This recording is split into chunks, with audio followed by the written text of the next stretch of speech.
গানের দুনিয়ার বেতাজ বাদশা অরিজিৎ সিং কি সত্যিই অবসর নিচ্ছেন?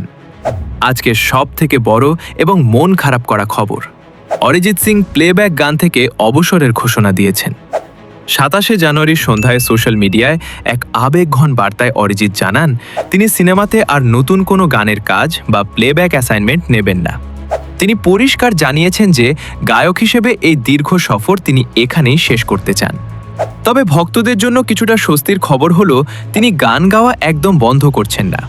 বাণিজ্যিক প্লেব্যাকের চাপ থেকে দূরে সরে এখন তিনি মন দেবেন স্বাধীন মিউজিক বা ইন্ডিপেন্ডেন্ট গানে। নিজের মিউজিক লেবেল ওরিয়ন মিউজিকের মাধ্যমেই তিনি ভবিষ্যতে গান রিলিজ করবেন। অরিজিৎ চান একজন ছোট শিল্পী হিসেবে আরও শিখতে এবং নিজের মতো করে সুর তৈরি করতে। তার হাতে থাকা আগের কাজগুলো শেষ হলে হয়তো সিনেমাতে আর পাওয়া যাবে না এই প্রিয় কণ্ঠকে। অরিজিৎ সিংয়ের এই সিদ্ধান্তে আপনার মতামত কি? কমেন্টে জানান, আর এমন আরও আপডেটের জন্য আমাদের ফলো করুন।